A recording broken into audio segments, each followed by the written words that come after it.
I will start in a few minutes.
I'll start in 2 more minutes.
Right, I'll share my slides now.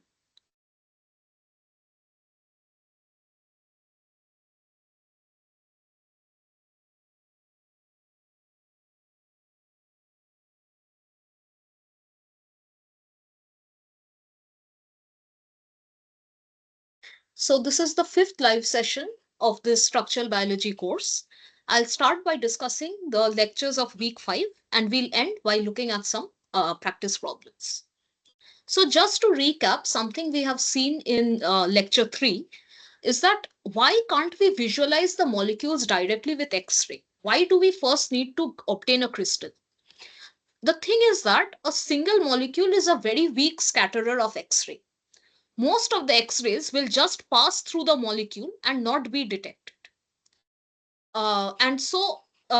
Since suppose you have a single molecule and the X-ray will either pass through it completely or the resultant diffraction pattern will be very weak, in which case you won't be able to study the details of the molecule.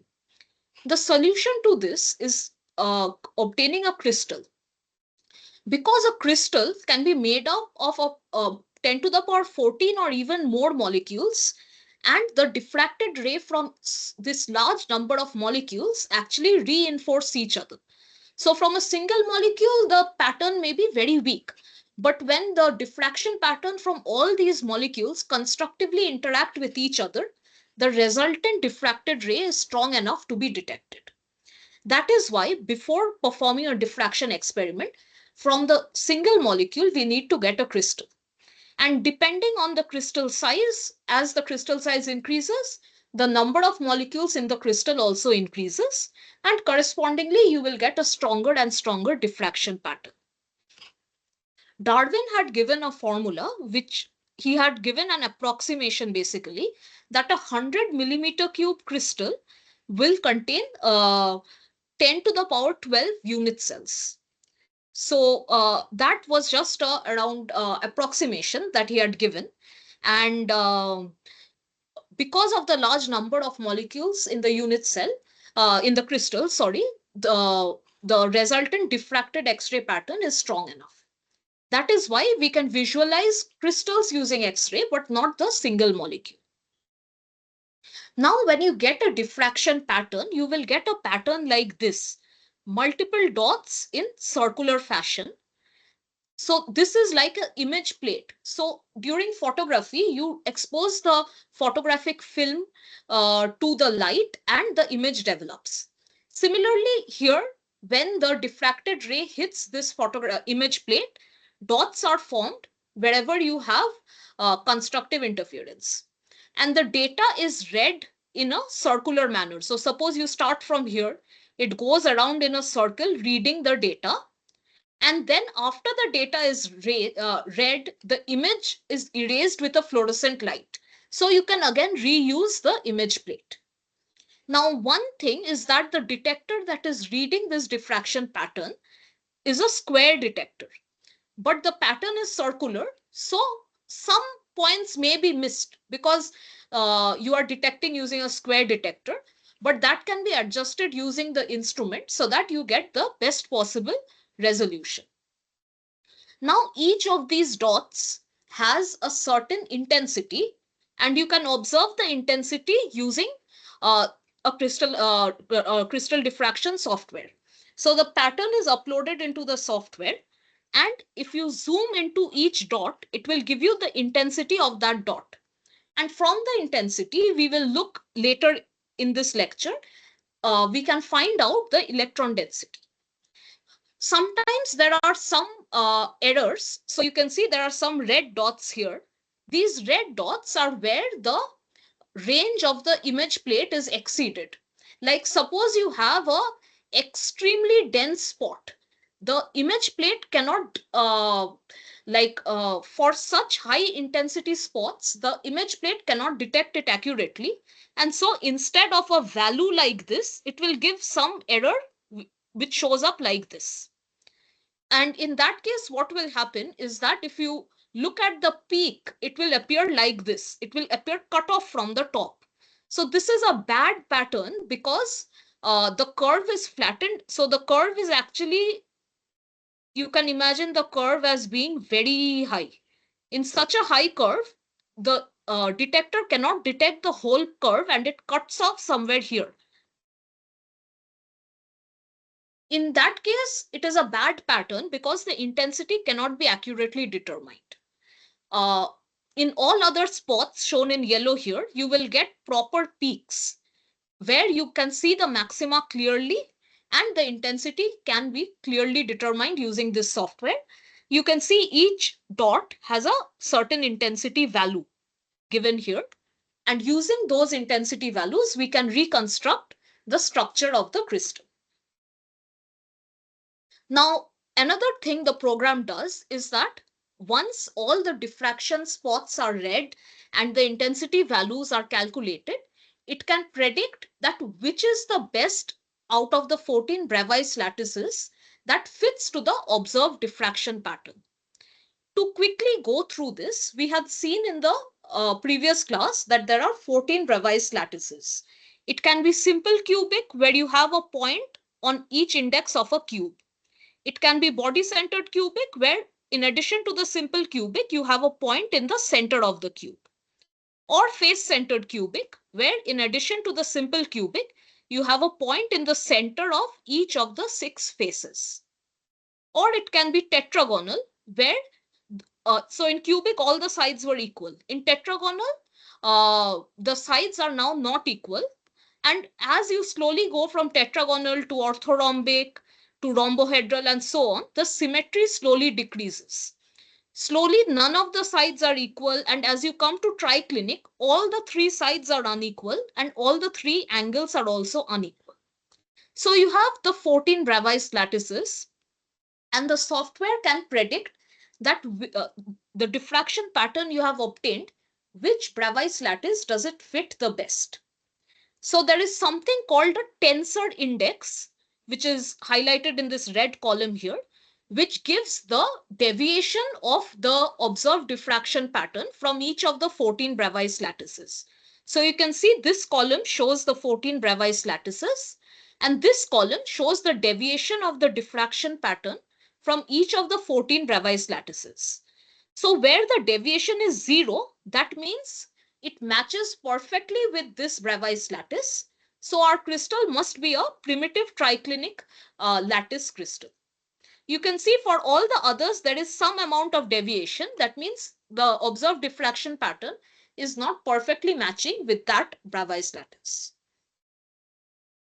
Now we will quickly again go through the Bragg's law of diffraction.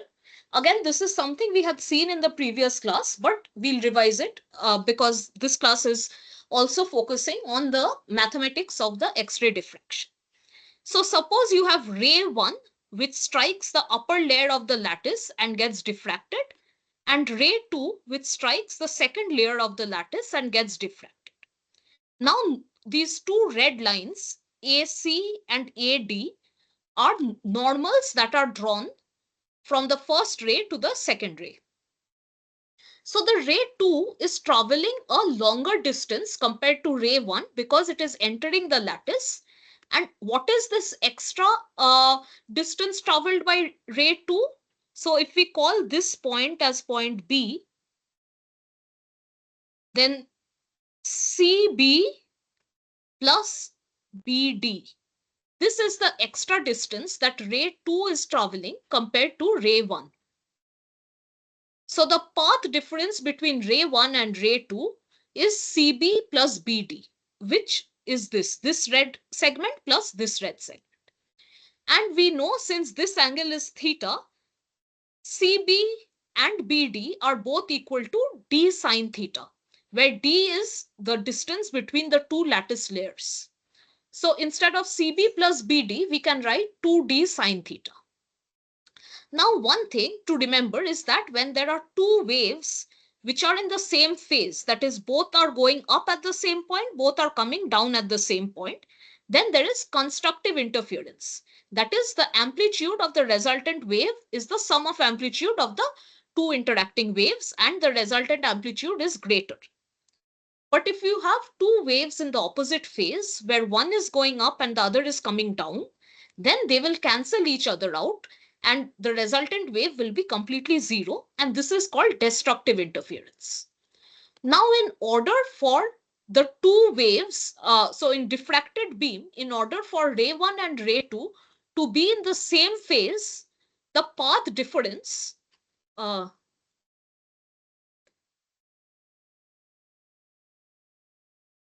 Yeah, so as I was saying, I'll just quickly again, since someone joined right now, I'll just go through this slide again. So you have ray 1 hitting the first layer of the lattice and getting diffracted, ray 2 hitting the second layer of the lattice and getting diffracted.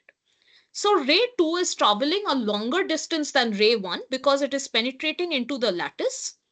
And what is this path difference between ray 1 and ray 2? It is the summation of CB plus BD. And since this angle is theta, both CB and BD are d sine theta, where theta is the distance between the two lattice plates. So the path difference between ray 1 and ray 2 is CB plus BD, which is this red line segment plus this red line segment, which is 2d sine theta. Now, in order for two waves to interact constructively, they must be in the same phase. So either they must start from the same point, or they must be differentiated by, so suppose this is one. So suppose this is one wave which is starting from here, and you have another wave which is starting from here. So at this point, both of them are in the same phase. But the path difference between the two waves is, you can call it as one wavelength. So this is the total difference between the two waves. And when they are separated by lambda, that is n lambda, then the two waves will interact constructively. So if the path difference is an integral multiple of the wavelength lambda, then there is constructive interference. And we have seen the path difference is 2d sine theta.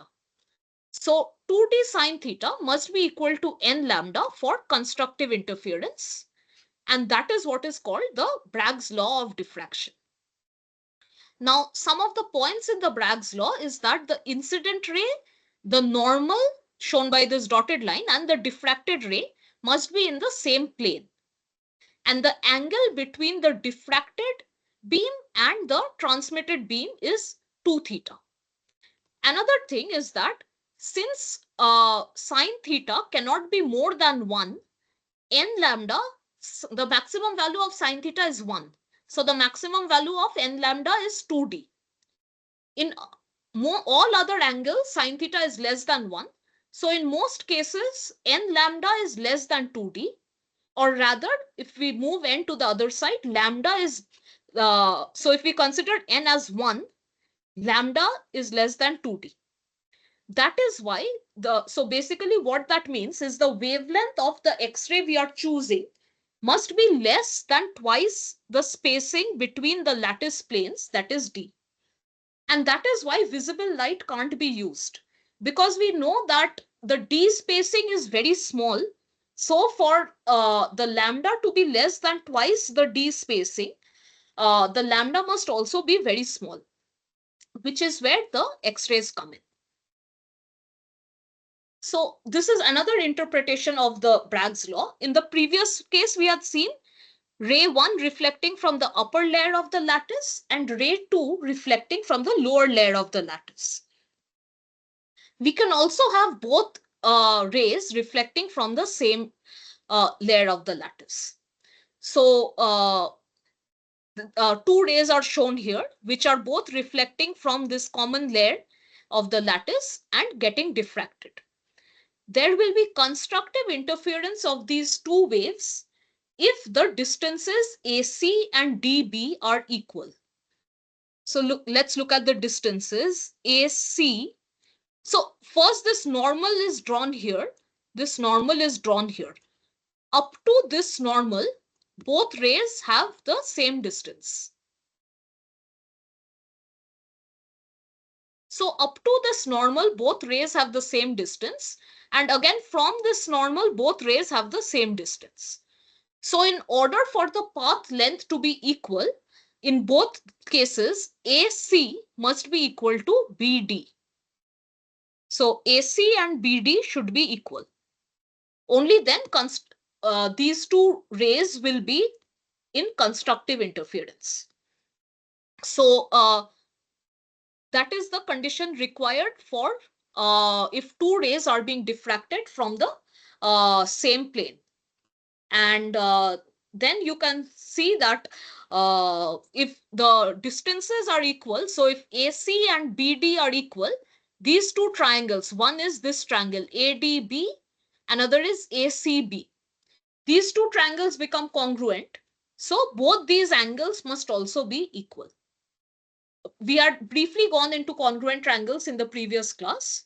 So based on that, you can see that both these triangles must have correspondingly equal sides and angles. Only then the path distance between the first ray and the second ray will be exactly equal. And if the path distance is equal, then the two waves will interact constructively. Now we will go into something called the Laue equation.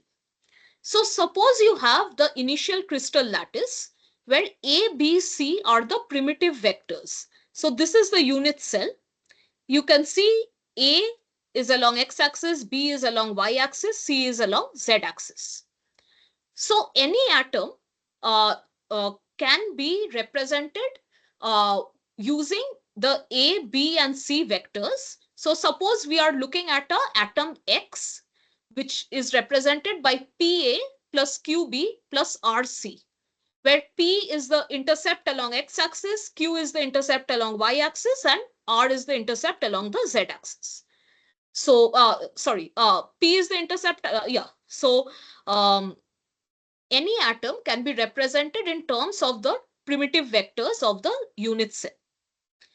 Now, if you consider K in to be the wave vector of the incoming incident beam. So there is an incident beam of light. We are considering that as K in. And there is an outgoing diffracted beam, which we are considering as K out.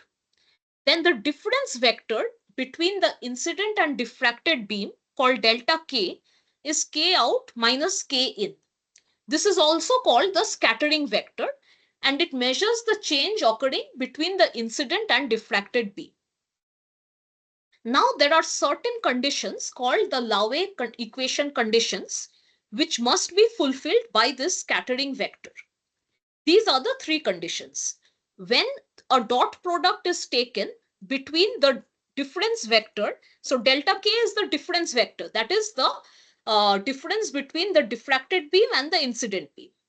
So when the difference vector is taken in dot product with the primitive vector A or primitive vector B or primitive vector C, you will get an integral multiple of 2 pi, where h, k, and l are integers. These h, k, and l are what form the Miller indices, which we discussed in the previous class.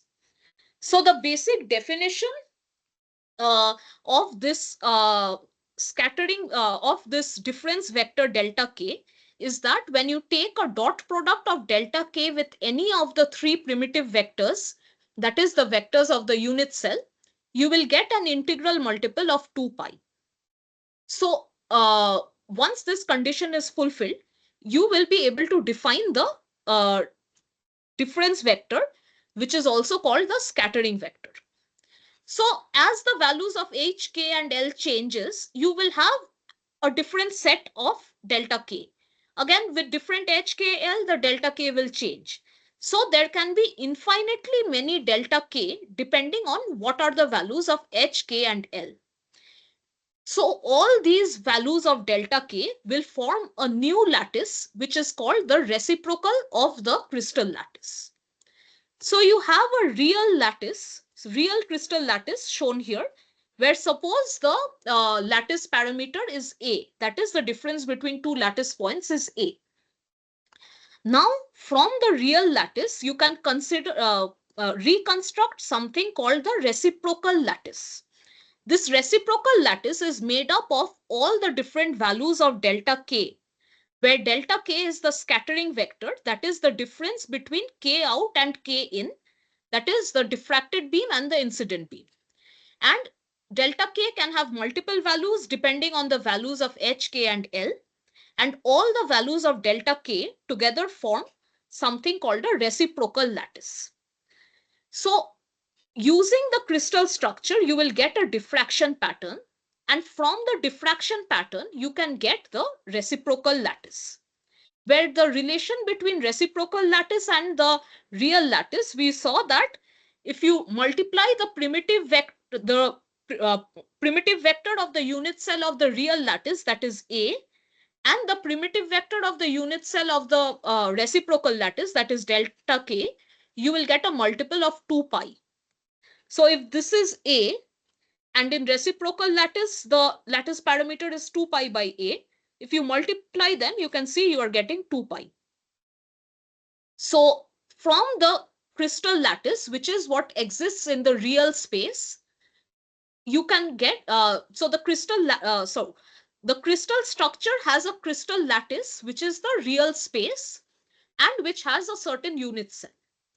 From the crystal structure, you will get a diffraction pattern, and if you reconstruct from the diffraction pattern, it will give you the reciprocal lattice, where the reciprocal lattice is an imaginary lattice where which is related to the real lattice, because if you multiply the real lattice and the reciprocal lattice unit vectors, so A and 2 pi by A, you will get 2 pi or a multiple of 2 pi.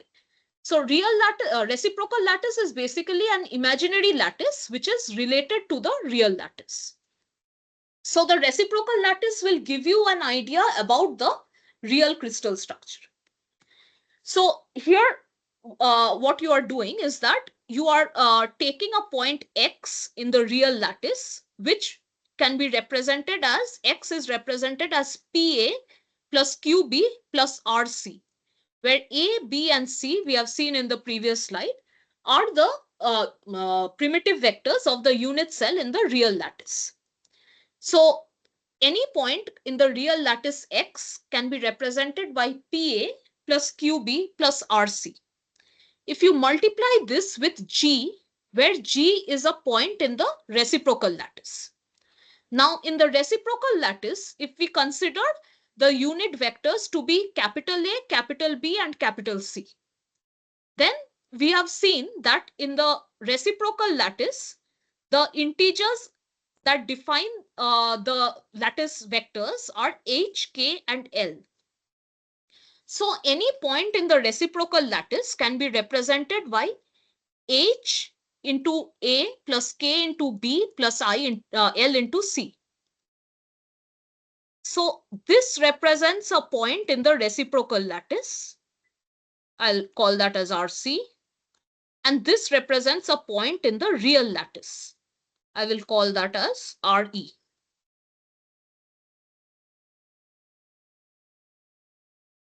Now, if we multiply, we are taking a dot product between a point in the reciprocal lattice and a point in the real lattice, where A, B, and C are the primitive vectors of the real lattice.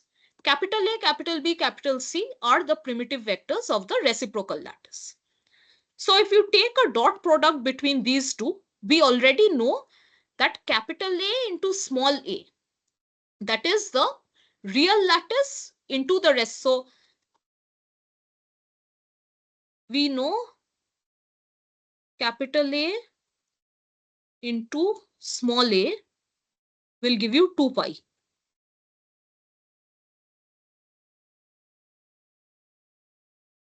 That is what we are seeing here. A into 2 pi by A is giving you 2 pi. So if we take the dot product, we'll take the constants out. So H and P are taken out, and we have capital A into small a, which is 2 pi. Similarly, if we take the dot product of capital B and small b, we will get 2 pi, and the constants will come out. That is Q and K will come out. And similarly, for the third term, if we take the dot product of capital C into small c, we will get 2 pi, and L or the constant will come out. So the multiplication of a point in the reciprocal lattice and a point in the real lattice is giving you 2 pi into a constant, where the constant is HP plus KQ plus LR. So we can write this as 2 pi n, where n is an integer. So what we got is that we saw in the previous slide also that delta K into any x is 2 pi into a constant. So delta k into x, where x is a point in the real lattice, is 2 pi n, where n is an integer. And we saw here the same thing, where g is a point in the reciprocal lattice and x is a point in the real lattice. If we multiply gx, we are getting 2 pi n. So we can also write gx as 2 pi n. So this is basically how we are correlating the Laue equation with the Bragg's law. We will, so we have not yet fully correlated, like this is one step to correlating. In this page, we will completely find how from the Laue equation we can derive the Bragg's law. So we are rewriting the condition k out minus k in is g, or we can call it as delta k.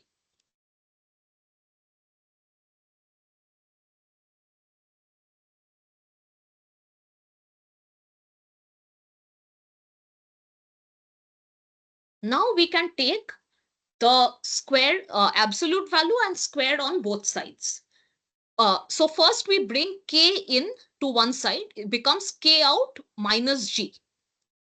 Then we take the mod on both sides and do the squared. So this side remains the magnitude of k in squared.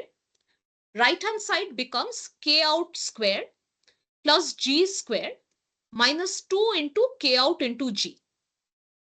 Now we will apply a condition called the scattering condition, elastic scattering condition. That means the square of the magnitude of the diffracted beam is the same as the square of the magnitude of the incident beam. That is, no energy is being lost in diffraction. This is called the elastic scattering condition. If that is true, then we can cancel out k in square and k out square, and we can move this term to this side, and that will give you 2k out into g is mod of g square. In order to get this, we had to apply the elastic scattering condition, that is the conservation of momentum, which is saying that during the diffraction, there is no loss or gain of energy, which is why we could consider these two to be equal and cancel them out. So that was one condition. So now the three rays are drawn here. K0 is your incident ray. K is your diffracted ray. And the difference between these two rays, you can imagine it as vector difference, is referred to as G or delta K, and that is K minus K0. Now you can see one thing here is that the angle of the incident ray and the angle of the diffracted ray are both theta. We discussed this during Bragg's law. And we know this angle is 90 degree. Then this angle must be 90 minus theta, or you can write it as pi by 2 minus theta.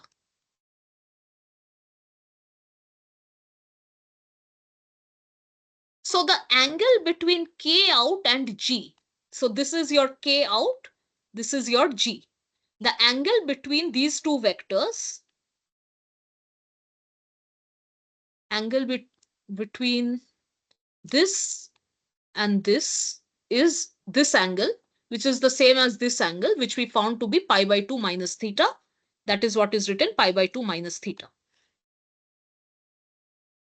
So the dot product of k out into g, we can write it as the magnitude of k out into the magnitude of g into cos of the angle between the two vectors. That is cos of pi by 2 minus theta.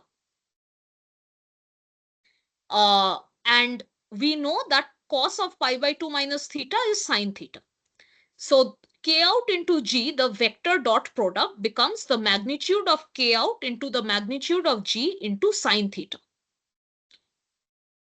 We saw here that 2k out g is g squared. We are rewriting that here. Now, instead of k out g, we are writing magnitude of k out into magnitude of g into sine theta, which we found here. That's what we found here. We are just substituting that in place of k out g is g squared. Now, we know that the magnitude of G is 2 pi n by d. So magnitude of G we have seen here is 2 pi into some integer. If we are finding the, so we are writing out the magnitude of G.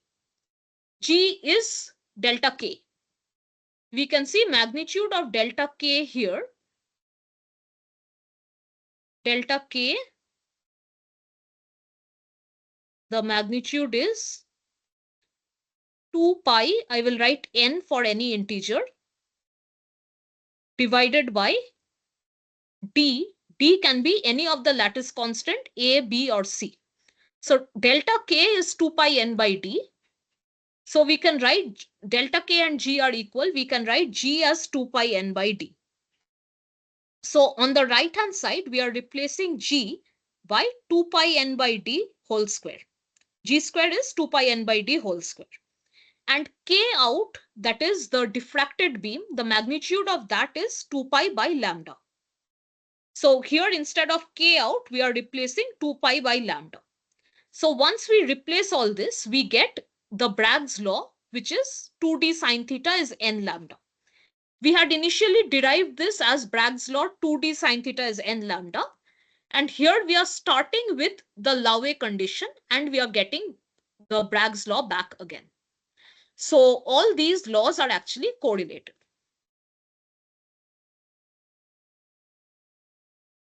So from the concept of generation of the reciprocal lattice, we can learn that each reciprocal lattice vector H is an integral combination of the three reciprocal basis vectors A star, B star and C star.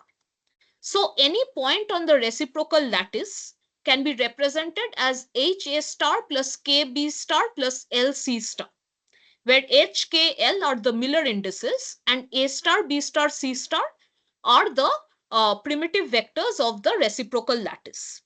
We saw this before also, where we were writing any point in the reciprocal lattice as H capital. So here capital A, capital B, capital C. The same thing we are writing here as A star, B star, C star. It's the same thing. So basically you have three Cartesian axis systems. One is A, B and C, which belongs to the real lattice. One is A star, B star, C star. Sometimes it can be written as capital A, capital B, capital C, which belongs to the reciprocal lattice. Now you can derive these reciprocal lattice vectors from the real lattice vectors using these vector products. So to get the reciprocal, so how this is derived, we don't need to look. You can just remember the formulas. The reciprocal lattice vector A star can be obtained by the cross product of the real lattice vectors B and C divided by the volume of the unit cell of the real lattice. Similarly, for the reciprocal lattice vector B star, you take the dot product of C into A of the real lattice divided by V. And similarly for C star. So if you remember these three formulas, you can derive the primitive vectors of the reciprocal lattice A star, B star and C star if you know the vectors of the real lattice A, B and C. Because knowing A, B and C will also let you know V, which is the volume of the unit cell. Now, the condition of Lau that we saw requires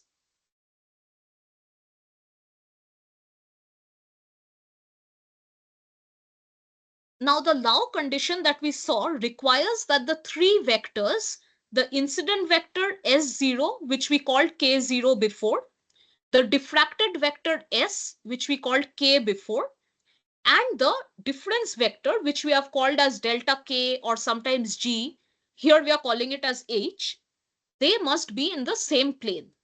This picture is the same as this picture which we saw, where the incident vector, the diffracted vector and the difference vector were in the same plane. Now, if you draw a sphere with the center at the origin of S0. So at the center of the sphere, you can see S0 is originating. That is, the incident ray is originating. And the radius of the sphere is the magnitude of S0, the incident ray. then the Laue condition will be fulfilled only if the endpoint of the reciprocal lattice vector. So S0 is your incident vector, S is your diffracted vector. And if you take the difference between these two vectors, you will get the reciprocal lattice vector. Now, these three must be in the same plane. So geometry wise, if you can see, the endpoint of the reciprocal lattice vector, that is, we are now talking about, one second, my screen's frozen. So we are now talking about this point. This point is on the surface of this sphere. This sphere is called the Ewald sphere. So if you have an imaginary sphere where the center of the sphere is the beginning of your incident beam, then if you construct this triangle where you have the incident beam on one side, the diffracted beam on one side, and the difference between the incident and diffracted beam, that is your reciprocal lattice vector, on the other side. So once you construct this triangle, the Laue condition requires that this must be in must form a triangle with two identical sides, and that indicates that the end, so S0 is your radius, so S must also be here, and what this indicates is that the diffraction conditions are satisfied only if the end point of the reciprocal lattice vector, that is this point, is on the surface of the Ewald sphere, which is this imaginary sphere. So then you can find the direction of the diffracted beam. So S is the vector that we have here. But this vector must begin from the endpoint of S0 because the incident beam is coming in this direction. Incident beam is coming in this direction. So the diffracted beam must begin from the endpoint of the incident beam. So the diffracted beam must be in this direction. So it has to be parallel to this S that we have shown. That is the direction of the diffracted beam. And it will strike the image plate and form a spot.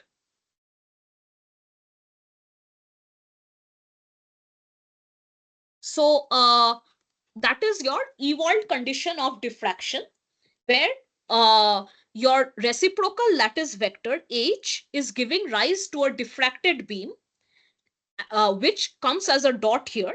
And as you, so this is one reciprocal lattice vector. We have seen previously that we can have multiple reciprocal lattice. So depending on the choice of H, K, L, we can have multiple delta K. That is, we can have multiple reciprocal lattice vectors. So this is one H, another H can be in another direction, third H can be another direction. So you can have an infinite number of H, and from each H you will have a different S, that is the diffracted beam. So the Ewald condition of diffraction is saying that each reciprocal lattice vector H can give rise to a diffracted beam if the reciprocal lattice takes successively different orientations. So if the reciprocal lattice is always in the same orientation, you will only get one diffraction pattern. But suppose your reciprocal, this H is now in some other direction. Let us say from here it is now here. Then you have to first form this triangle, and then parallel to the triangle, you will get another diffracted beam here. So like that, you can have, or if you have H in this direction, then again you can form the triangle, and then parallel to it, you will have a diffraction beam here. So by changing the direction of, so if the reciprocal lattice vector, that is H, takes different orientations, only then it will give rise to a different direction of the diffracted beam, and you will get a different diffraction spot. So if you have a monochromatic beam, the crystal has to be moved relative to the incident beam to get different diffraction patterns.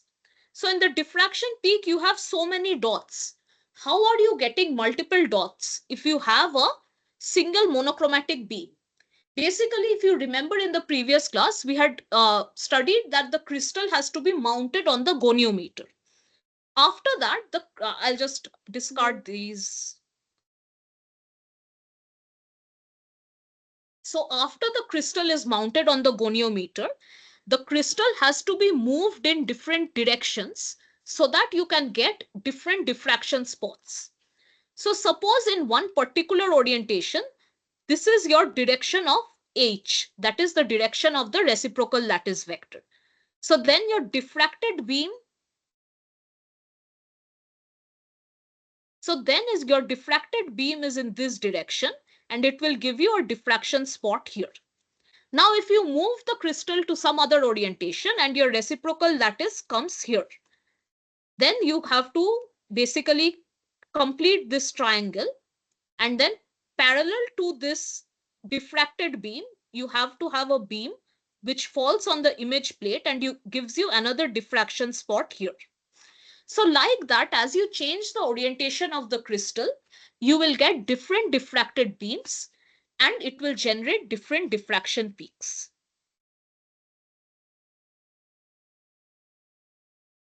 Now the maxima, so you have your atoms and your crystal structure, and which is in the real space.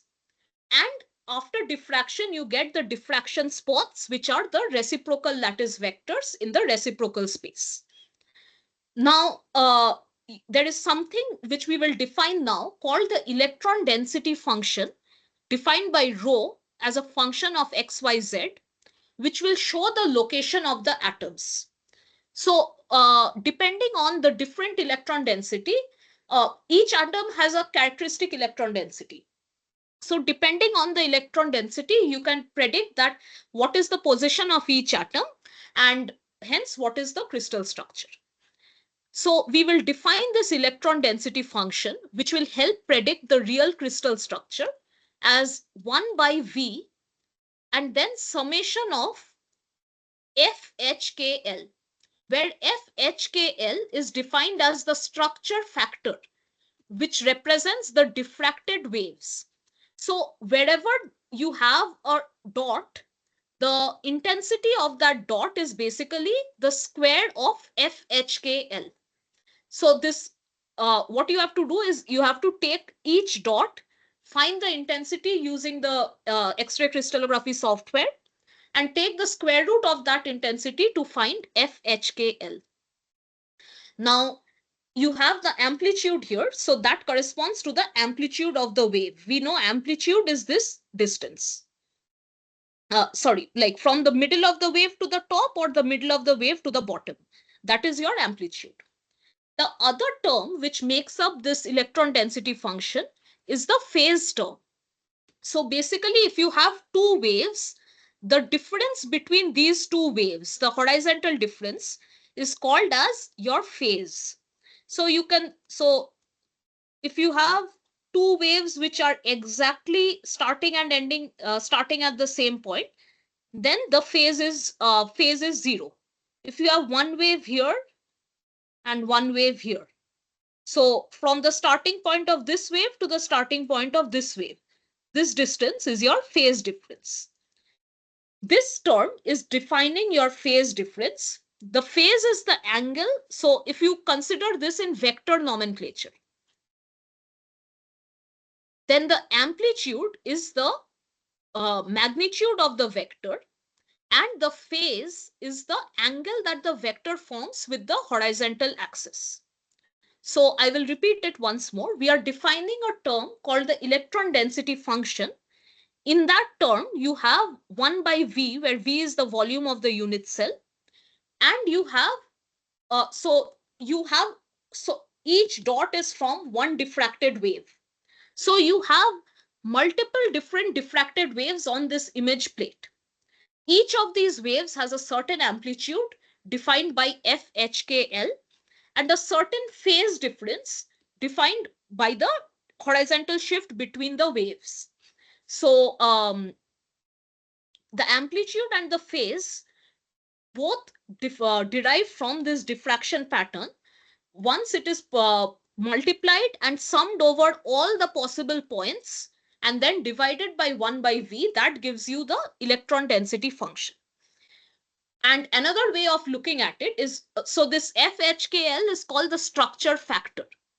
We can consider a vector where the magnitude of the vector is FHKL, the structure factor, and the phase is the angle the vector makes with the x-axis or the horizontal axis. So again, these are mathematical terms, but we do not need to go into the very detailed mathematics of it. We will just look at it from the surface. So you can just remember that the electron density function is made up of the structure factor, that is the amplitude of the wave, and the phase, and it is divided by 1 by V. And because both the amplitude and the phase is derived from each of these spots, so this will give you an idea of the reciprocal space. We already saw that the diffraction pattern gives us an idea of the reciprocal space, and the electron density function will give you an idea of the actual orientation of the atoms, that is the real space. So now you have the FHKL or structure factor term can be defined as a summation of all the waves scattered in the direction of the HKL reflection by n atoms in the unit cell. So what this means is that suppose you have n atoms in the unit cell, each atom will scatter the waves in a particular direction. So each atom will give you a small f into e to the power I phi term. Let us understand each of these terms separately. The term small f, subscript we will call j. So fj is your general term. It describes the diffractive contribution of each atom, or it is called the atomic scattering factor of atom J. So F1 is the atomic scattering factor of atom 1, F2 is the atomic scattering factor of atom 2, and so on. This is describing the amplitude of the scattering contributed by that particular atom. So if you have, when you have one particular diffraction spot, so each diffraction spot you are getting from a multitude of atoms. So from each atom you will have a different wave, and that wave will have an amplitude which we are defining as Fj. So the wave that is diffracted from atom J is defined as Fj, and this depends on the atomic scattering factor of that particular atom. Now the atomic scattering factor is independent of the position of the atom, and it depends only on the type of the atom and the direction of scattering. So suppose you have a carbon atom that will scatter in a different way, or if you have a heavier atom like selenium or sulfur, that will scatter in a different way. So the Fj depends only on the type of atom and the direction of scattering. It does not depend upon the in which orientation of in the crystal the atom is positioned. And you have an angular part E to, so the Fj or Fi term depends on the electronic property of the atom. That is, suppose so we'll come to that later. So electronic property means, suppose you have carbon which has 6 electrons, that will have a different Fi. If you have some other atom with a different number of electrons, that will have a different Fi. So it depends on the type of atom, meaning how many electrons the atom has. That is multiplied with a certain term which is here written as e to the power I phi. E to the power I phi can be written as e to the power I, and phi can be written as 2 pi hx plus ky plus lz. So you're expanding the term. This angular term basically so we said that the Fi term does not depend on the position of the atom. So there has to be some term which depends on the position of the atom, and that is your angular term e to the power I phi. So the second term is a structural property, that is, it depends on the position of the atom. Depending on the x, y, and z coordinates of the atom, this will have a different value, And so the term e to the power I phi depends on the structural property or position of the atom. Now, there is one interesting graph here that you can note, is that when the angular value of sine theta by lambda is 0. So sine theta by lambda we have seen before. So sine theta by lambda is often called the Bragg's angle of diffraction, because you can rewrite the Bragg's law as sine theta by lambda is n by 2d. So the angle that is coming out in Bragg's law is sine theta by lambda. So at the angular value corresponding to sine theta by lambda, if you considered it 0, then the magnitude of the atomic scattering factor, small f, is equal to the total number of electrons in the atom. So basically here you have a graph where the atomic scattering factor, small f, is plotted in the y-axis, and in the x-axis you have sine theta by lambda. What this point is telling is that when sine theta by lambda is 0, that is at this point, then the atomic scattering factor, so when sine theta by lambda is 0, that is at this point, the value of f is equal to the total number of electrons in the atom. So here you have carbon which has 6 electrons. So when sine theta by lambda is 0, that is at this point, you can see the value of f is 6. Similarly, if you have oxygen, then at sine theta by lambda 0, the value of f will be 8, and so on. So this is again, we don't need to go into the mathematics of how this is happening. You can just remember it as a fact that when sine theta by lambda is 0, the atomic scattering factor is equal to the total number of electrons in the atom. And as this sine theta by lambda increases, the atomic scattering factor also decreases. So that is basically, so again, I will sum up what I discussed in this slide. So the structure factor FHKL is made up of the diffracted waves from all the atoms in the unit cell. So so from each atom, you will have a diffracted wave. That wave will have two properties. It will have an amplitude property defined by small f, and this small f is called the atomic scattering factor. Depending on the type of atom, that is the electronic property of the atom, like carbon has 6 electrons, oxygen has 8 electrons. Depending on that, the small f will be different. That is, the amplitude of each of the diffracted waves will be different. Other than that, there is an angular term which is defined as e to the power I phi. Now, depending on the structural property or position of the atom, that is whatever x, y, z coordinates of the atom, depending on that, this second term will vary. So the second term depends on the position of the atom. And if you have a graph where you are plotting the atomic scattering factor small f on the y-axis and sine theta by lambda in the x-axis, where theta is your Bragg angle of scattering, then when sine theta by lambda is 0, the atomic scattering factor is equal to the total number of electrons of the atom that is causing the scattering. So this is about the FHKL, that is the structure factor.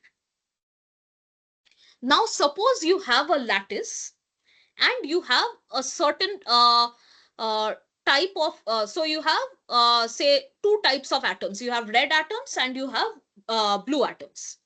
Now suppose these red atoms are oriented in such a way that they are fulfilling the Bragg's law of diffraction. 2d sine theta is n lambda, and the blue atoms are also separately fulfilling the Bragg's law of diffraction, that is 2d sine theta is n lambda. So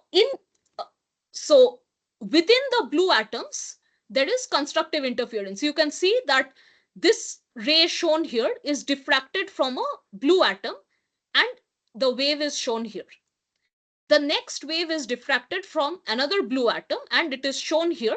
They have the same, they are in the phase, so it will lead to constructive interference. So the phase difference delta phi in between two blue atoms is 2 pi or a integral multiple of 2 pi. That is what Bragg's law was about. Now, between the red atoms also, you have phase difference as 2 pi, that is or an integral multiple of 2 pi. So the blue atoms and the red atoms are separately fulfilling your Bragg's law. But what is happening when one of the blue diffracted rays is interacting with the red diffracted ray? You can see that the phase difference is not, so they are not in phase. So you can see these two waves are in phase because the peak is exactly in the same position as the peak of the other wave. But these two waves, they are not in the same phase. There is a certain phase difference defined by phi 1 minus phi 2. So because there is a separation between the two lattices, there is a phase difference between red and blue waves. So the net intensity will decrease. We discussed that if they are perfectly in phase, the net intensity will be sum of intensity of the two waves.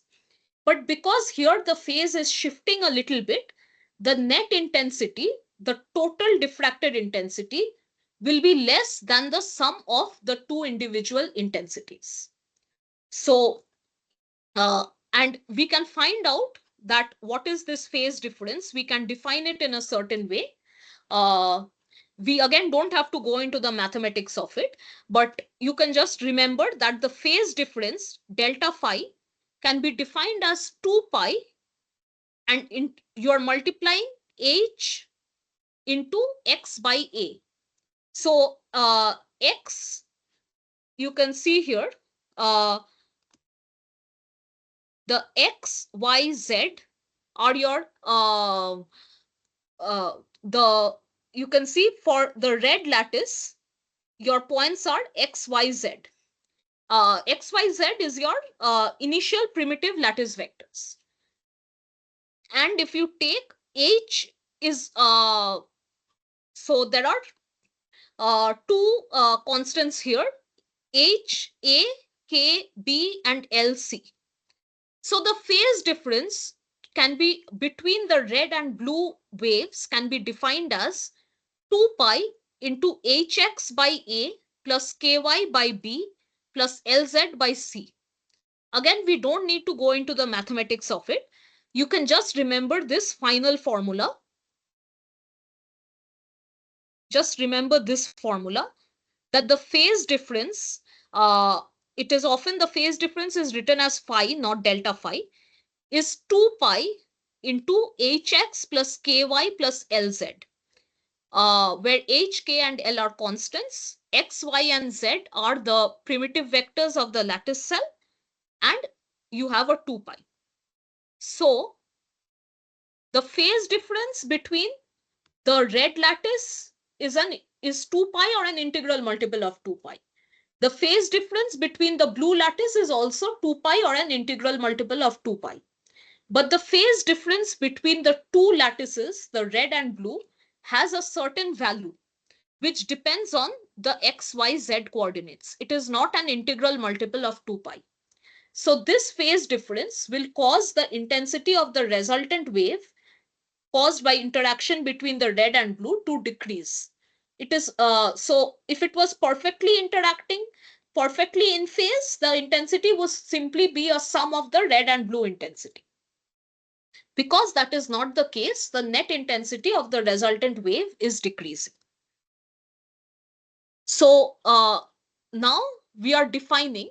So before we have written structure factor as the, so you can see the capital FHKL, the structure factor can be defined by the diffraction from each atom. So this we saw here, that structure factor FHKL can be defined as the sum of the diffraction from each atom, defined as Fj into e to the power I phi, sum of this. So we can define it. So suppose there are only two atoms, F1 and F2. Here we are writing it out in a vector form. So suppose you have one vector F1, you can, and it has a phase of, so suppose there are two atoms, 1 and 2. From one atom, you have a diffraction shown by the red line. That is, the magnitude of this red line is small f1. That is the atomic scattering of this atom. And the phase is phi 1. So you can divide it into f1 sine phi 1 and f1 cos phi 1. Similarly, you have diffraction from another atom shown as f2. F2 can be, and F2 has a phase of phi 2. F2 can also be again broken up into F2 sine phi 2 and F2 cos phi 2. So any vector you can break up into the sine and cos units. So the magnitude of the net dispersion vector, the net dispersion vector, capital F, is basically the vector sum of F1 and F2. You can see F1 and F2, the vector sum is capital F HKL, shown by this black line. In order to do the vector sum, we can sum up the the x component. So x component of red is F1 cos phi. So x component of one x component is F1 cos phi, one is F2 cos phi.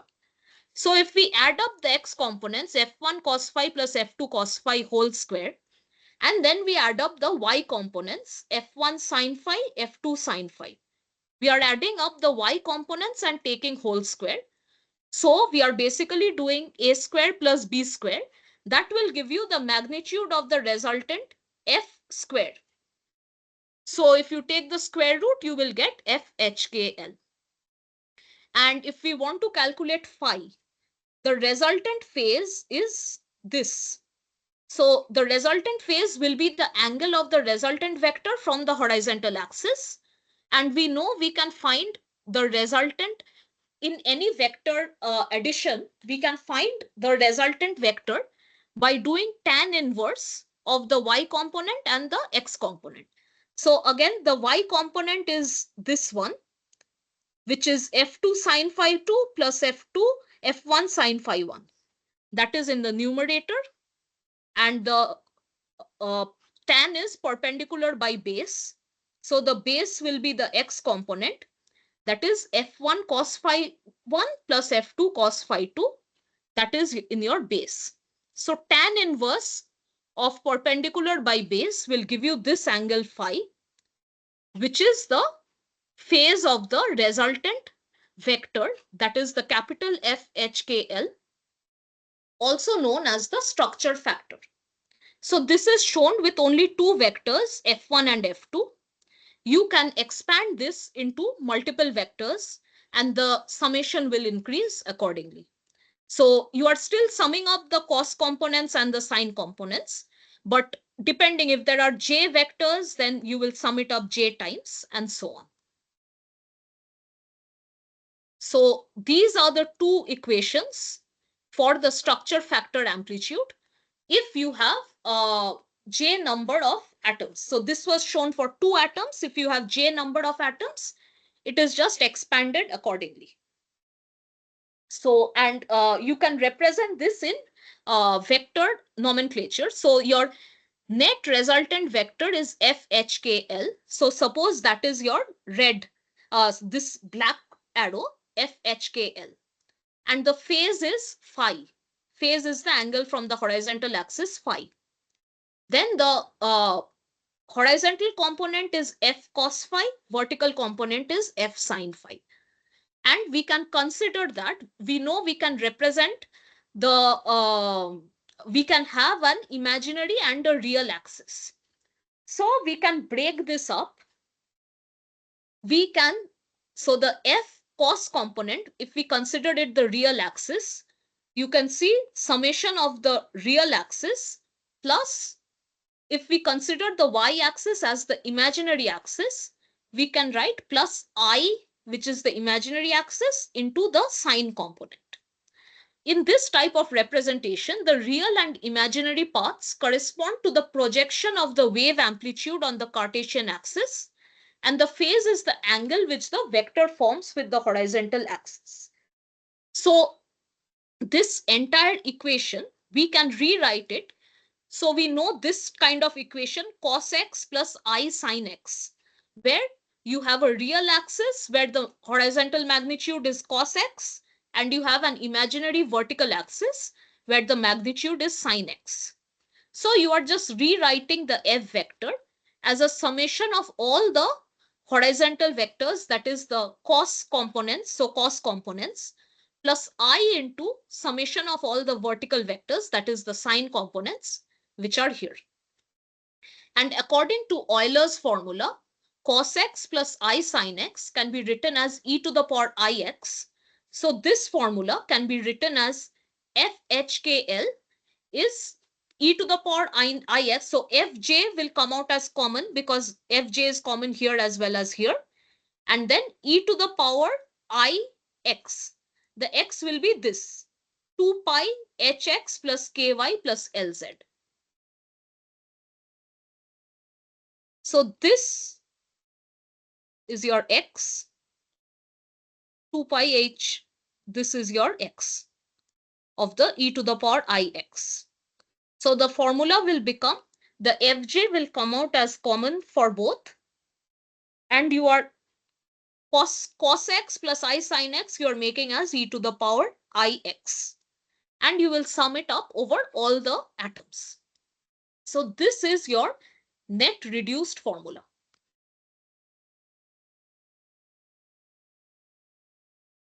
So you have the structure factor defined by a summation of fj into e to the power 2 pi I hx plus ky plus lz summed up over all n atoms.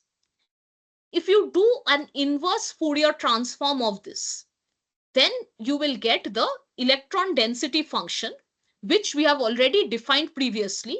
We have defined the electron density function in terms of this structure factor FHKL and also an angular factor which includes the phase. And 1 by V is multiplied where V is the volume of the cell. So if we carry out, so we are getting the structure factor from the diffraction pattern. So you have your diffraction pattern. Suppose you have multiple dots like this arranged in a circle. We have seen that before. Now from these dots, we will get the structure FHKL. So each dot will give you a different value of FHKL. And if we carry out an inverse Fourier transformation, you will get the electron density. Now, electron density, depending on the electron density function, so there are softwares which can do this. We don't have to manually do anything.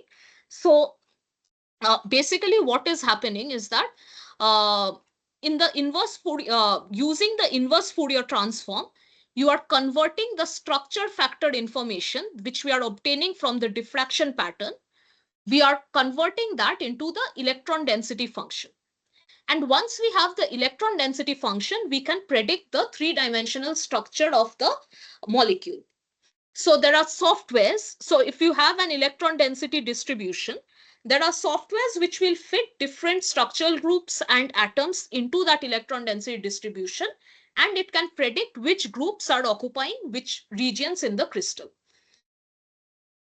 So basically the diffraction pattern, the intensity of each spot in the diffraction pattern is a square of the structure factor FHKL. So from the X-ray diffraction pattern, we can measure the FHKL, which we know is the amplitude. But it is impossible to measure the phase experimentally. This is called a crystallographic phase problem. This we have discussed previously, that the phase information is lost in the diffraction pattern. So how can this be dealt with?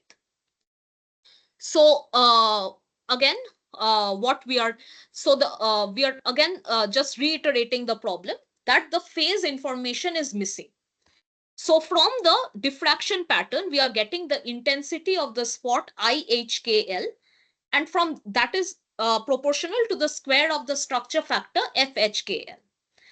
So the Fourier transformation of the diffraction pattern is giving you an idea of the amplitude, but the idea of the phase is still not known. So the phase information is missing. So how that can be solved is by taking a function, defining a new function called the Patterson function. The Patterson function is obtained by calculating a map using the squared structure factor magnitude, and all the phases are set to 0. So electron density function is written above. We are defining a new function called Patterson function defined by P, where we are taking the square, in the electron density function, there was just the structure factor to the power of 1. In the Patterson function, we are defining the structure factor to the power of 2, and we are considering the phase to be 0. So if the phase is 0, that will take care of the phase problem. So we don't need to know the phase if we are setting the phase of all the diffracted rays to 0. So in Patterson function, the structure factor represented by amplitude and phase represented by phi are replaced by the square of the structure factor FHKL square, whose values are proportional to the intensity. So the FHKL square is proportional to the intensity of each of these spots. And another thing is that all the phases are set to 0. So if the phases are set to 0, you can see the phi term is eliminated. So now the loss of the phase information is not a problem because the phi term has been eliminated. So the Patterson function can be directly calculated from experimental data obtained in the diffraction experiment, because the experimental data will give you the intensity, that is the F square, and cos 2 pi is a constant, H, K, L are constants, and U, V, W is a new Cartesian coordinate system similar to X, Y, Z, which is used to define the Patterson function. So in the electron density function, the phi term was unknown, but by setting the phi term to 0, we can get the Patterson function, which all the terms are known.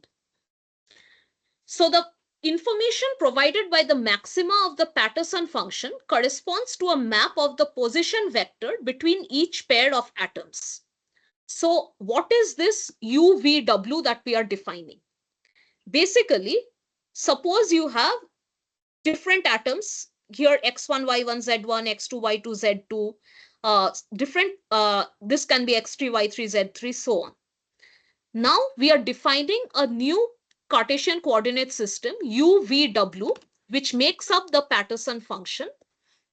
And here we are taking the position vector. That is, the U is the difference between x1 and x2. V is the difference between y1 and y2.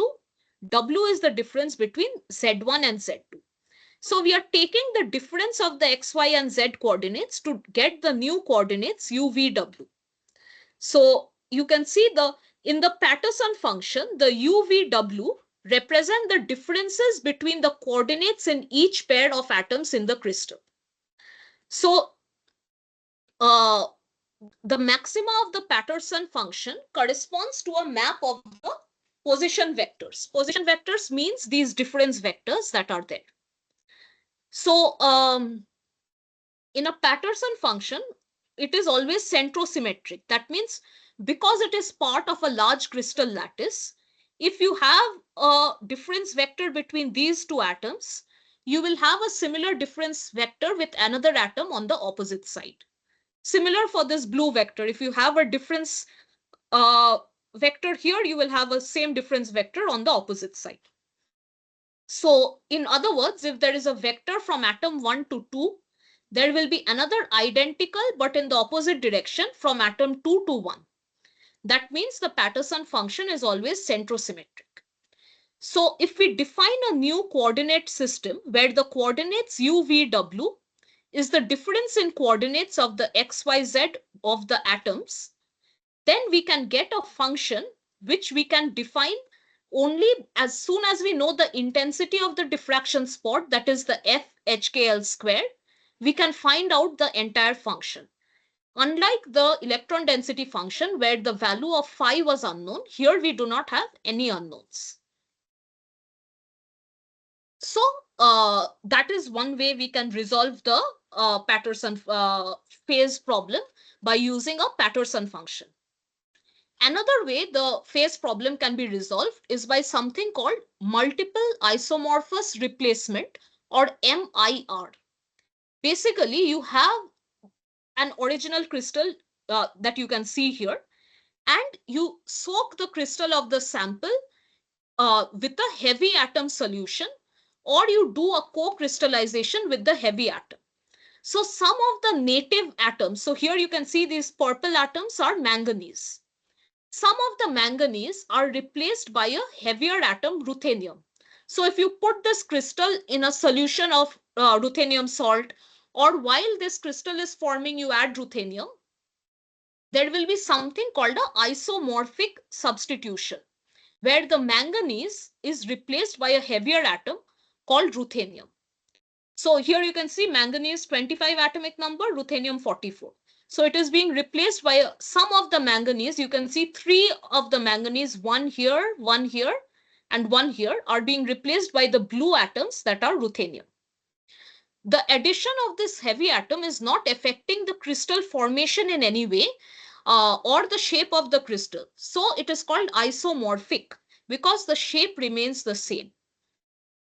Now you will get a structure factor, a different structure factor, because you will have an original structure factor of the protein plus a structure factor due to the heavy atom.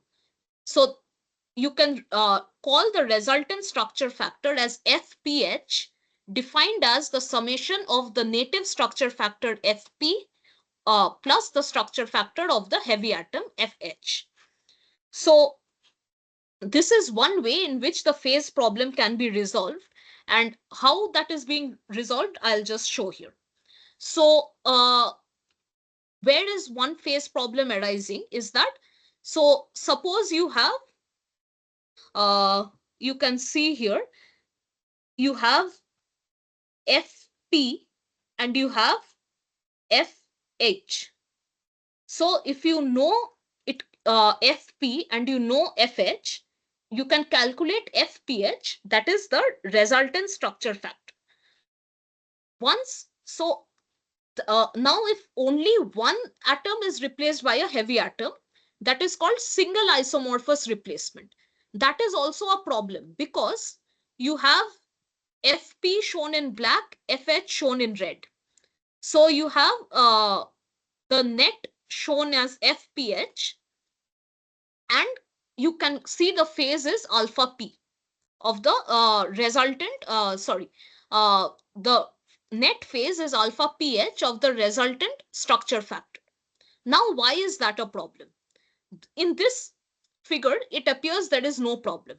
But if you look at this figure, you can see the structure factor FP shown in black, which is of the native protein, FH shown in red, which is of the heavy atom. Now, this structure factor, it can be the resultant structure factor FPH can be in this direction, or if you have the FP in this direction. The main point is that we are not sure which is the phase. That is where the phase ambiguity problem is arising. Because I'll just discard these.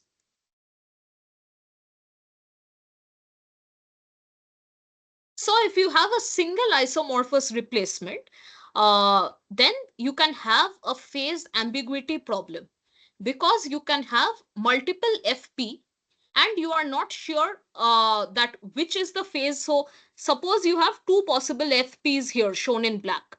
Alpha P can be this one shown in red or below shown in green.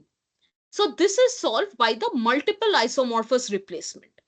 In this case, what happens? You can, because of there are multiple heavy atoms incorporated. So you can see this black arrow FP is the original for the protein. Now you can have one heavy atom. So you will have one resultant FPH1. For the second heavy atom FH2, you can have FPH2. And that will give you a better idea as to what is the correct phase. So when you have a single isomorphous replacement, you have equal probability of the phase being around, say, 120 or 300. You are not sure which is the best phase. But as multiple isomorphous replacement is happening, the phase ambiguity is getting solved. And if you have a graph of probability versus phase angle, you will see only one probable phase angle, which is around here 285 degrees. So it is always better to have multiple isomorphous replacement. So basically, why this isomorphous replacement is helping you is because suppose in the original protein, you have the phase problem, but as soon as you have multiple heavy atoms introduced in the protein, the probability, this is the probability when you don't when you have, suppose, a single atom replacing uh, one of the atoms in the protein. So the probability of the phase angle, you have equal probability of around, as I said, 110 or somewhere around 285. You are not sure which is the phase angle. But as more and more of the atoms get replaced by a heavier atom, the probability you can see shows a single peak, and so you will get the best possible idea, that is, you will know what the phase is very accurately. So that is why multiple isomorphous replacement, or MIR, is always better than single isomorphous replacement. Now here an example is shown. You have a diffraction pattern of protein with heavy atoms like mercury. The heavy atoms are shown in the yellow, and you have a diffraction pattern of the native protein. You can subtract these two to get a diffraction pattern of the heavy atoms, and that will help you identify the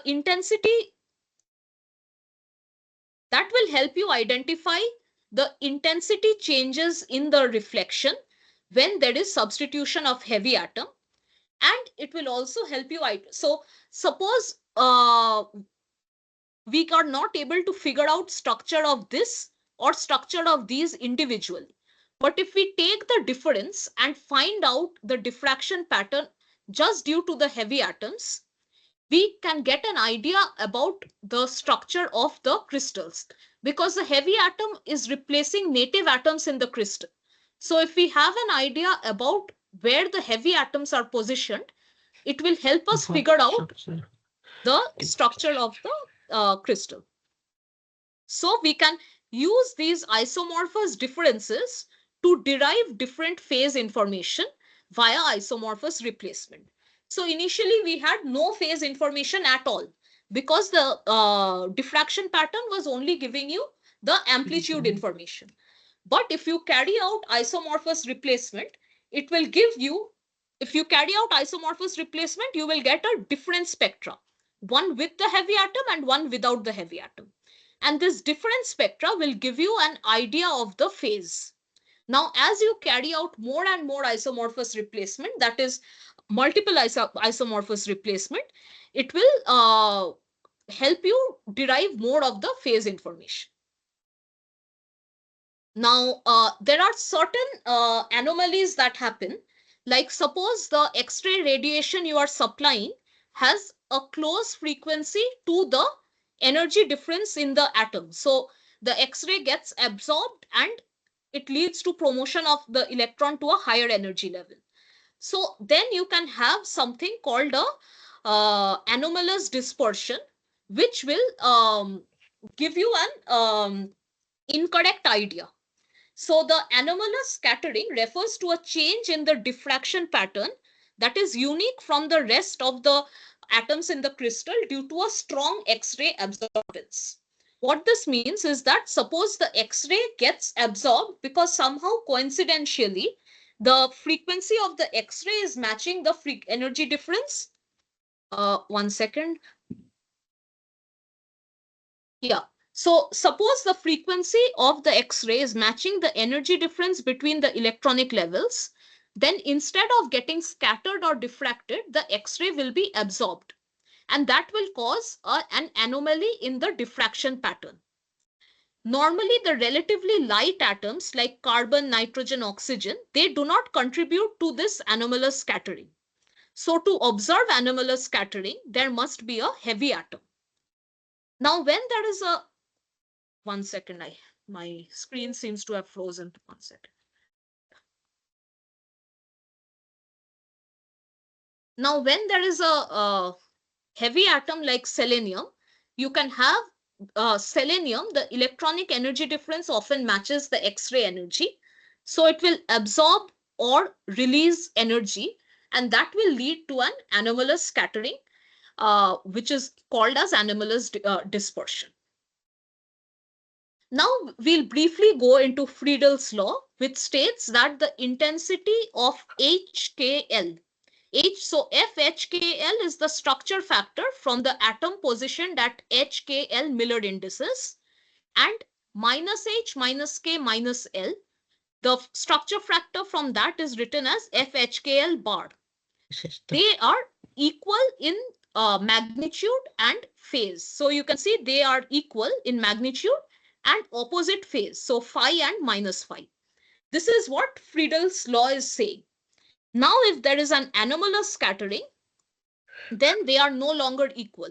Like initially, when they are FP, the original, in absence of anomalous scattering, these two black rays are the Friedel's pair, that is from HKL and minus HKL. Now, if you have a heavy atom H, which is causing some anomalous scattering, then the two vectors will no longer remain equal. You can see the FPH in the above direction and the FPH in the below direction. They are no longer, they don't have equal phase or they don't have equal magnitude also. So when the anomalous scattering atoms are present, the heavy atoms, then the Friedel's pair no longer have equal amplitude and opposite phase. Now there is a technique in which you can use this anomalous dispersion effect. In this technique, the inner electrons of the atom absorb X-ray of a particular wavelength and re-emit the X-rays after a time delay. This introduces a phase shift in all the reflections, known as the anomalous dispersion effect. So suppose in a protein you have methionine and you are replacing that with selenomethionine. That is, instead of the sulfur, you have selenium. Now, selenium is a heavy metal, and so that will cause anomalous dispersion. Because of this anomalous dispersion, an additional phase difference will be introduced in the reflection, and that phase difference will help you to better derive the structure of the protein, because initially the phase difference was completely unknown. That was the phase problem. But because we are introducing a heavy atom like selenium, which is causing an anomalous dispersion, we are introducing a new phase difference, and that is helping us derive the structure of the crystal. Now, there are different ways in which you can fine tune the X-ray structure. So suppose you have the main electron densities, and the electron density of the solvent is variable, and that is causing an issue. That is, the main electron density is not appearing as sharp. So you have a solvent flattening program which maintains the solvent electron density as constant. You can see, compared to the first picture, the second picture, the electron density of the atoms is much more clear, because you are considering the solvent electron density as constant. Normally it is set to around 0.33 units. Yeah. So once, hello. So press 2 for internet. I'm sorry, is someone talking? Press 2 for cloud computing courses. Sorry, can you just mute yourself, whoever is talking? Right. So as I was saying, one way is solvent flattening, that is kind of normalizing the solvent electron density so that the diffraction spots appear sharper. Another is histogram matching. So suppose you have an electron density calculated from isomorphous replacement, and you have electron density from expected values. So you have many proteins with similar structures. So you have you're doing the crystallography of an unknown protein, which is this dotted electron density graph, and you compared it to a protein of similar structure, which is giving you some expected values. So this matching of electron density of an unknown to a known protein, called histogram matching, will help you refine the structure further. Another thing is the non-crystallographic symmetry averaging. In that case, suppose you can, if you figured out the structure of a certain region using symmetry operators, you can figure out the symmetry of similar regions near it. So once you have the symmetry figured out of this red area ABC, you can see there are similar areas around it.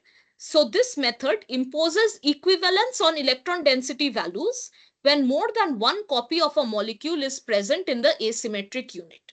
So you don't have to spend time and energy figuring out the entire structure. If you can figure out one symmetrical structure, then you can apply the same electron density to the other symmetrical regions.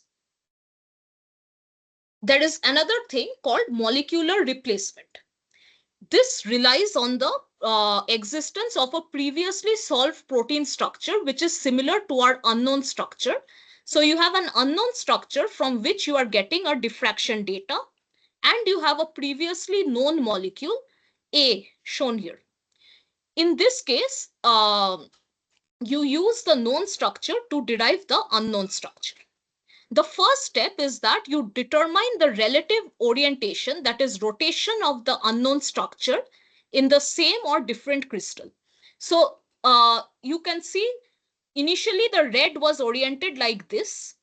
Then depending on the orientation of the unknown molecule, the orientation of the known molecule is changed. It is rotated through this angle so that it matches the orientation of the unknown molecule. After that, so this is a rotation operator. After that, a translation operator is carried out so that the known molecule is superimposed on the unknown molecule, and that will help you determine the structure of the unknown molecule. And then multiple translation operators can be carried out to determine the packing in a unit cell. So this method, of which a known structure is used to find out the structure of an unknown molecule, is called molecular replacement. So there are different ways in which this can be optimized by optimizing the signal to noise ratio. So when you're comparing a known and unknown model, you try to make the two models as similar as possible. So if there is something in the model that is not there in the unknown molecule, you can remove it so that the known molecule is as similar to the unknown molecule as possible, and the signal to noise ratio is reduced. And you can refine the structure. So suppose you have you can refine the structure based on the global energy minimum. So the energy, we always want the energy of the predicted protein to have the minimum energy. So the energy composes of three terms: the energy of the X-ray derived structure, the conformational energy terms, and the non-bonded energy terms, that is the van der Waals and electrostatic interactions. So there is something called rigid body refinement. The rigid body refinement is the constraint coordinate refinement of one or more groups of atom that each move as a single body. So suppose you are considering there are two regions of the proteins connected by some loops. You are considering this region to be rigid and this region to be rigid. You are separately optimizing So the rigid body cannot move in any way within itself. The whole protein will move as a whole. So you can rotate or translate this entire region till the energy is optimized, and then do the same for the other region. This is called rigid body refinement, and it is carried out till the total energy reaches a global minimum to obtain the minimum energy structure. Or you can that is called your rigid body refinement, where you're considering certain parts of the protein to move together as a rigid body. Another is your positional refinement, where you refine the atomic position parameters X, Y, and Z. Or the occupational refinement. So a protein is not static, it is dynamic. So suppose this tyrosine side chain, it can either be in this direction or it can rotate and be in this direction. So the occupancy is the fraction of molecules which are occupying one particular position and the fraction of molecules that are occupying another position. So if there is no movement, the occupation is 1. That is, all the atoms in the crystal are occupying this particular position. But in general, that does not happen because a protein is dynamic. So maybe 50% of the molecules, the tyrosine will be in this direction, 50% it will be in another direction. So refining this, the occupancy is called your occupancy refinement. And there is something called the B factor, which represents, it is applied to the scattering factor due to the thermal motion of the atom. So when you are applying heat, atoms are moving or vibrating. So that will affect the crystal structure that you are getting. So you can see that the structure factor F, it can be, so the structure factor can be determined on, is dependent on the B factor as F e to the power minus B sine theta by lambda whole square. So as the, you can see, as the B factor is increasing, the structure factor is also affected. You can see here that so B factor is an indicator of mobility of the atom. High B factors correspond to a very dynamic or disordered region, whereas low B factors indicate a static region. So if you have a protein, you can see the red regions which have high B factors are very mobile. They are the side chains. This is expected because the side chain of the protein is generally very mobile and it can rotate in different directions, like you saw the tyrosine side chain here. The blue graph is the main chain, and that has comparatively lower B factor because the main chain is comparatively restricted because it forms different secondary structures like alpha helix or beta sheet. Or you can do homology modeling, where you have a crystal structure shown in red and you have a predicted model shown in black. So wherever the red and black are similar, your prediction is matching the actual structure. But wherever the red and black is differing by a large amount, the B factors are very much different. So there is something wrong in the prediction. So B factor can also be used to predict whether the crystal structure we have predicted is correct or not.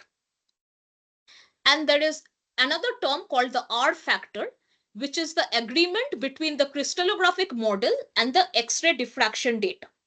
So the structure factor of the observed model minus the structure factor calculated divided by the structure factor observed. And if it is 0.6, it is very bad. And if it is 0, it is perfect. So R factor is a measure of how well the X-ray diffraction data is predicting the structure. There is one molecular dynamics technique to define the structure called simulated annealing. Basically, so we talked about how we must optimize the energy refinement, where we must refine the energy of the crystal structure till it reaches a minimum energy.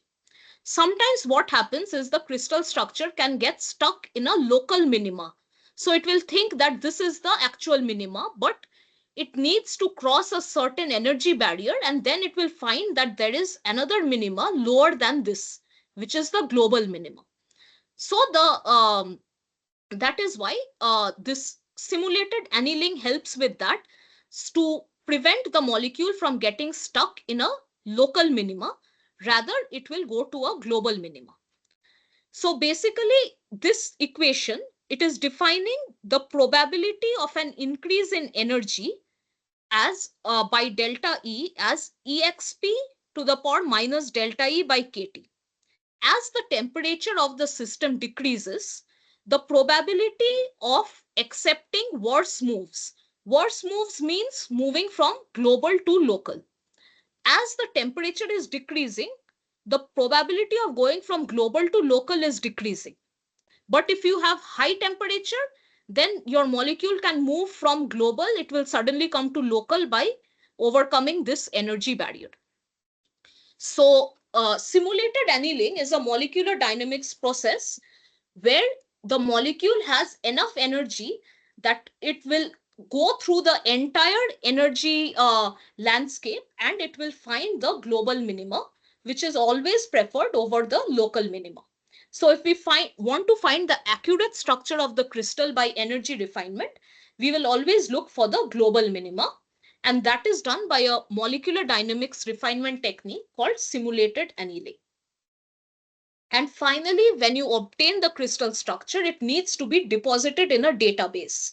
Normally, protein crystal structures are deposited in what is called the protein database, or PDB.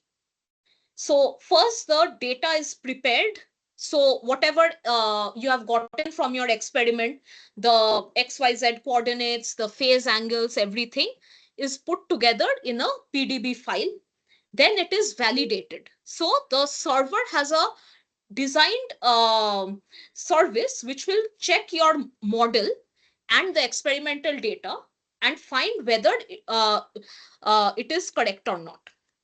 And then it also has the ProCheck software, which will assess the geometry of the residues in a given protein structure compared with stereochemical parameters derived from other well-refined high-resolution structures which have already been deposited.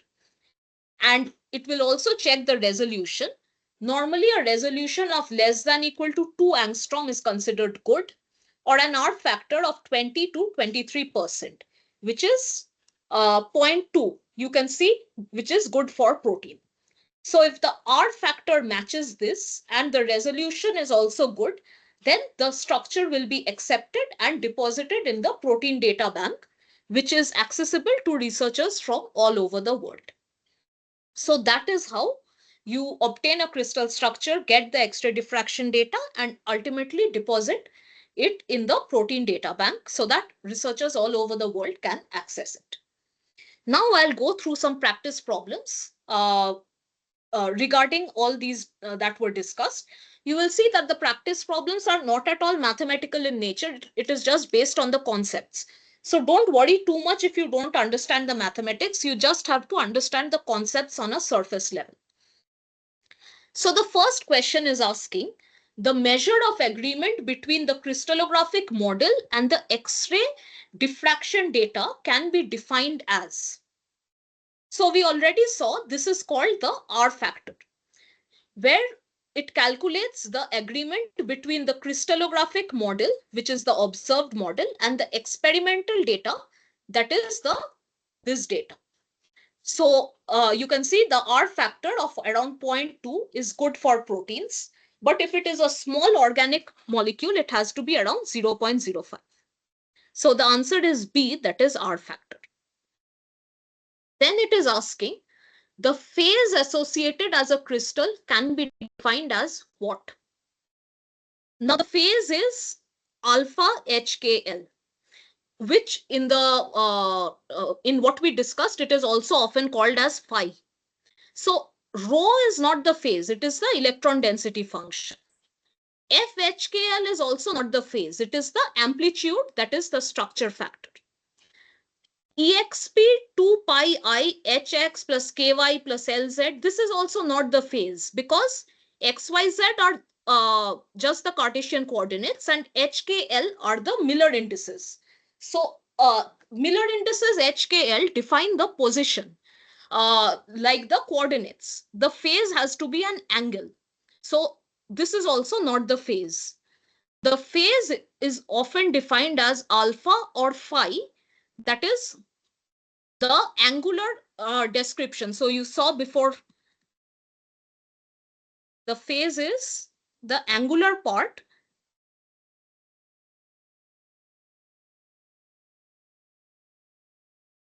Yeah, so the phase is the difference between the two waves, which is the angular part. It is defined as phi here, or it can be defined as alpha, as we saw in the question.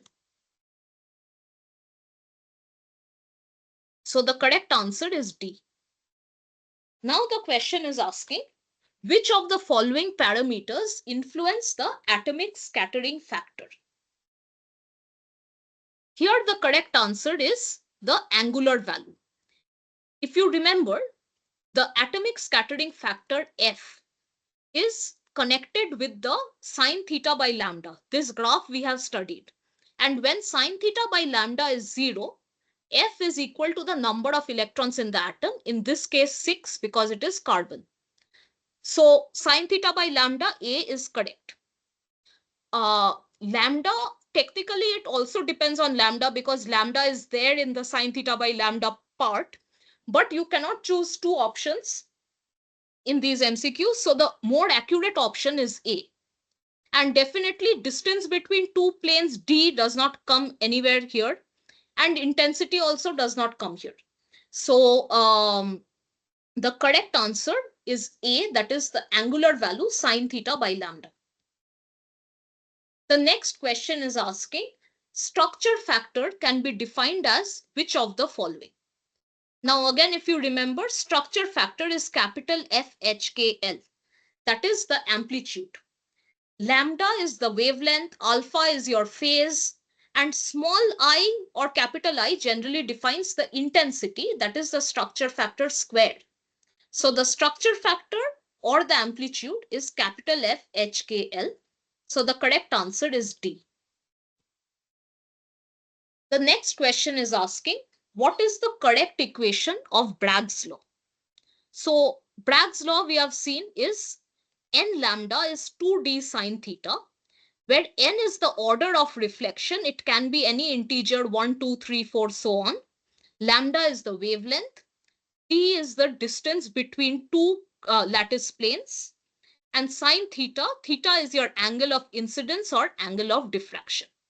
So the correct equation of Bragg's law is n lambda is 2d sine theta, which is A. So as you can see, nowhere so far in all the MCQs we have gone into any of the mathematics. We are just discussing the concepts. The next question is asking, inverse Fourier transformation of the diffraction pattern gives us details of which parameter? So if you remember what we studied, the diffraction data gives us an idea of the structure factor, and then we can carry out an inverse Fourier transformation to get the electron density function. And once we know the electron density function, the structure can be predicted. So structure factor is wrong because that we are getting before the inverse Fourier transformation. Phase angle is also wrong because phase angle is that is the phase problem, that we cannot obtain phase angle directly. Individual atomic scattering factor is wrong because that also we are getting directly from the diffraction pattern. Individual atomic scattering factor is your small fj. That we are getting directly from the diffraction pattern before any inverse Fourier transform. So the correct answer is electron density B. So I'll just repeat what we have already seen. From the diffraction pattern, we are getting the structure factor, on which we carry out an inverse Fourier transform to get an electron density function, which includes the structure factor, the volume of the unit cell V, and a phase term, where the phi HKL is the phase. Now it is difficult to get the phi HKL directly, which is why different methods are done to solve this phase problem, which we have already discussed. So the electron density function is what is obtained from the inverse Fourier transform. So the correct answer is B, electron density. The next question is asking, in the expression of Bragg's law, which term describes the path difference? So that is, we know the path difference is CB, this line segment, and plus BD, this line segment. CB plus BD. And that was equal to 2D sine theta. So the correct answer is option B, that is 2D sine theta is the path difference. The next question is asking, heavy metal replacement to solve the phase difference can be defined as. The correct answer is isomorphous replacement. So in Patterson scattering, what are we doing to solve the phase difference? We are just taking, instead of the, I'll just go to the Patterson scattering slide.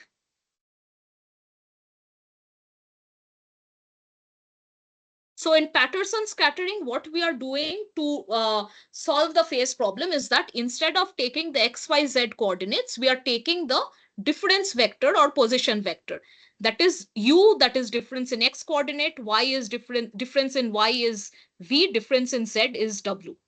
By taking the difference vectors, that is the position vectors, we no longer need to consider the phase. The phase is becoming 0.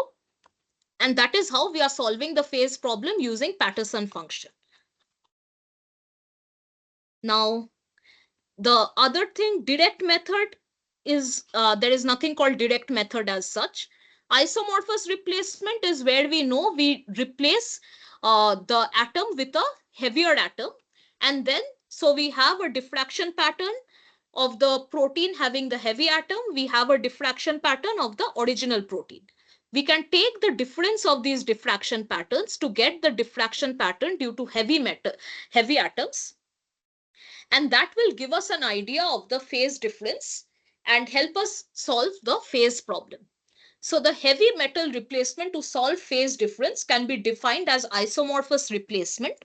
And if we are replacing only a single atom, it is called single isomorphous replacement or SIR. And if we are replacing multiple atoms, it is called multiple isomorphous replacement or MIR. Molecular refinement is simply improving the structure. It has nothing to do with solving the phase problem. So D is also not correct. Then you have the next question, which is asking, if an X-ray of wavelength 100 angstrom is incident on an atom at an angle of 90 degree, what should be the value of D for the first order spectrum? Now, Bragg's law tells us n lambda is 2D sine theta. The first information you are being given is that it is first order spectrum, means n is 1. So n is 1, so the equation becomes lambda is 2D sine theta. Or if you rearrange it, it becomes D is lambda by 2 sine theta. Lambda, they are telling you, is 100 angstrom, and 2 into sine, the incident angle is said to be 90 degree. 2 into sine 90 degree. And we know sine 90 is 1. So this becomes 100 by 2 angstrom, that is 50 angstrom. So the D is 50 angstrom. And the question is asking, what should be the value of D? So 50 angstrom is option C, and that is your correct answer. And the last question we'll be discussing for today is asking, the existence of a previously solved protein structure is needed for the following phase resolving technique. Now here, the answer is molecular replacement. In molecular replacement, what we do is we have a previously solved protein structure shown in blue here, and we have an unknown structure shown in orange. First, a rotation operator is carried out to bring the orientation of the known molecule in the same orientation of the unknown molecule. Then a translation operator is carried out to superimpose the known and unknown molecules and help us solve the X-ray diffraction pattern of the unknown molecule. So the existence of a previously solved protein structure is needed for which of the techniques? That is molecular replacement. Anomalous scattering, as you know, has something to do with heavy atoms where the X-ray is absorbed instead of being diffracted. So it has nothing to do with a known structure of a protein. Non-crystallographic symmetry with averaging, we saw that if we know the structure of a certain region, then we can assume the same structure for other symmetric regions. So again, nothing to do with the known structure of a protein. And isomorphous replacement, we just saw a few slides back. It is where heavy atoms are used to replace native atoms to solve the phase problem. So that also, it has nothing to do with the known structure of the protein. Molecular replacement is the technique where a previously solved protein structure is used to solve the structure of an unknown protein. So the correct answer is option A. So that is all the questions I'm discussing for now. And as always, both the presentation and this video will be uploaded and you will get the links. So you can go through these later and come back to me with your questions. See you next Monday in the next class.